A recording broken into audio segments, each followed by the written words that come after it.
Bonjour les amis.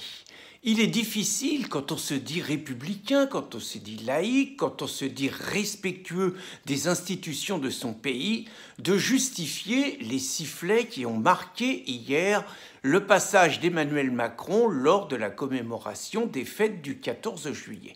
Et pourtant, je vais vous justifier ces sifflets en expliquant pour moi d'abord ce qu'est la conception d'un chef de l'État. Pour moi, un chef de l'État, moi qui suis un ancien syndicaliste, un chef de l'État, c'est un espèce de super délégué syndical qui défend les siens. Un délégué syndical, il défend sa boîte. Un chef de l'État, il doit défendre sa nation, sa patrie, son peuple, son identité, sa culture, son histoire, sa civilisation. C'est ça un chef d'État.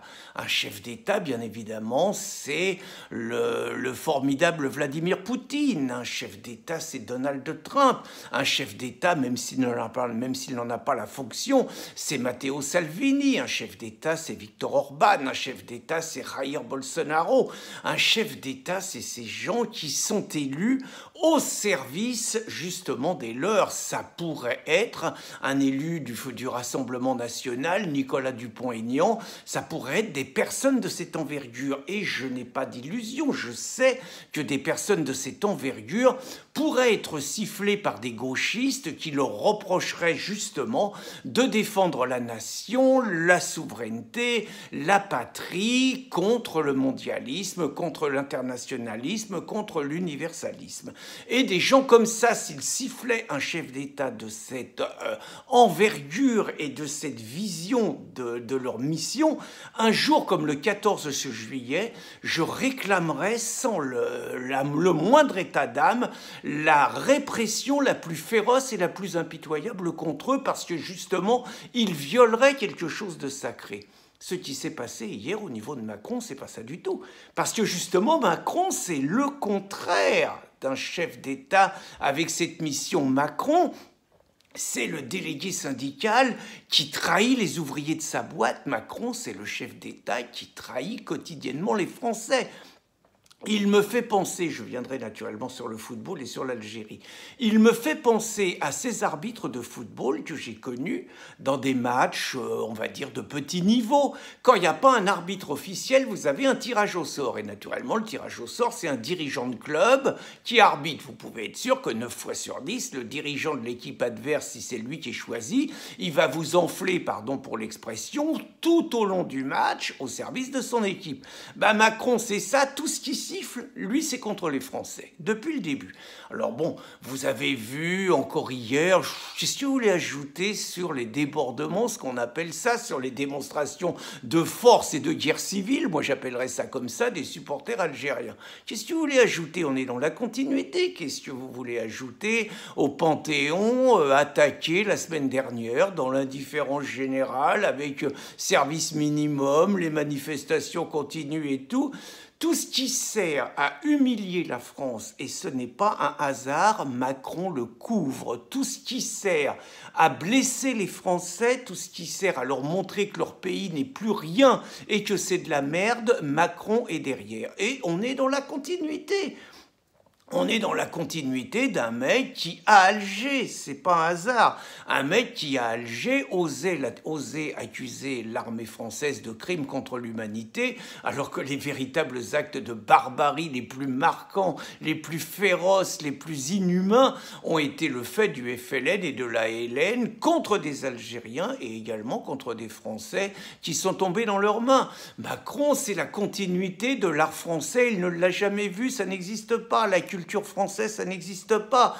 Macron, c'est la continuité à l'ONU quand même, à l'ONU devant les représentants du monde entier, de dire qu'il est le président d'un pays qui a fait beaucoup de mal, alors que juste notre pays incarne aux yeux du monde entier la France de la liberté, la France des droits de l'homme, la France des arts, la France des écrivains. C'est tout ça c'est balayé. La France, ce n'est qu'un pays qui a fait du mal.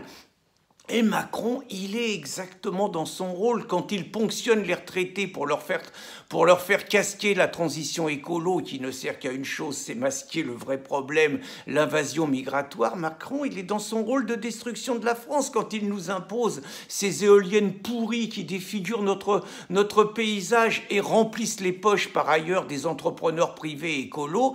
Il est dans son rôle, il détruit la France en détruisant ses paysages. Quand il nous impose le pacte de Marrakech en plein conflit des Gilets jaunes qui va finalement légitimer la continuation de l'invasion migratoire, il est dans son rôle de destruction de la France. Par contre, quand il réprime de manière impitoyable la révolte des Gaulois, la révolte des Gilets jaunes et tout, il est également dans son rôle d'empêcher une révolte populaire qui puisse sauver le pays. Et quand il instrumentalise les gauchistes pour court-circuiter ce mouvement et le transformer en un mouvement de type CGT bis insoumis, il est également dans une stratégie d'empêcher la révolte de nos compatriotes. Quand il impose le traité d'Aix-la-Chapelle, on est exactement dans la même logique de soumission à l'Allemagne mondialiste pour les plus grands intérêts des Soros et autres qui se veulent les maîtres du monde. Quand il impose une loi fake news, puis une loi Avia, pour casser la liberté d'expression de nos compatriotes, nous le pays de la liberté Internet, nous le pays de la liberté d'expression, quand il veut nous empêcher sur Internet de critiquer uniquement l'islam sur la loi Avia, hein, c'est quand même ça. Ce qu'on remarquait, même un Franz-Olivier Gisbert, il est dans son rôle. Dans son rôle de destruction de la France, quand il encourage Belloubet à libérer des djihadistes dont on sait pertinemment qu'une fois en liberté, ils représenteront une menace pour nos compatriotes. Quand il encourage la même Belloubet à faire revenir en France des mecs qui sont partis en Syrie et donc qui ont renié totalement leur appartenance à la France en admettant qu'ils en aient une un jour, sans vergogne, il sait qu'il va mettre nos compatriotes en danger, mais c'est quelque part mettre les Français en danger au quotidien, c'est les obliger à baisser la tête, obliger à avoir des réflexes de survie, de faire attention et donc de laisser quelque part la disparition de notre pays. Quand il empêche l'expulsion des clandestins, quand 90% des clandestins ou des demandeurs d'asile voient leur demande d'asile refusée et qu'ils restent en France, c'est une stratégie délibérée. Quand un Macron nous met une Sibeth Ndiaye, porte-parole du gouvernement, c'est un bras d'honneur, c'est un pied de nez, c'est une provocation sans nom à la France.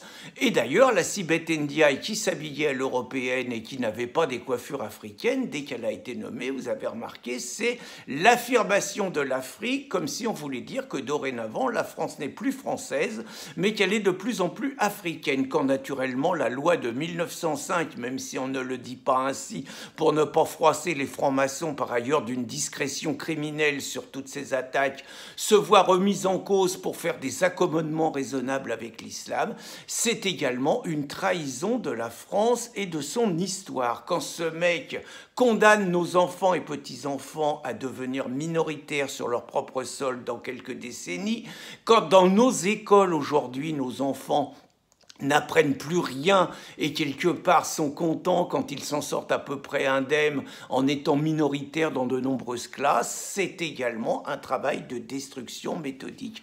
Alors oui, bien évidemment, quand on a cette vision de Macron et de son rôle, tout ce qui contribue à le conspuer, à le discréditer, à montrer que c'est un imposteur, qu'il n'a pas sa place à la tête du pays, est bon à prendre.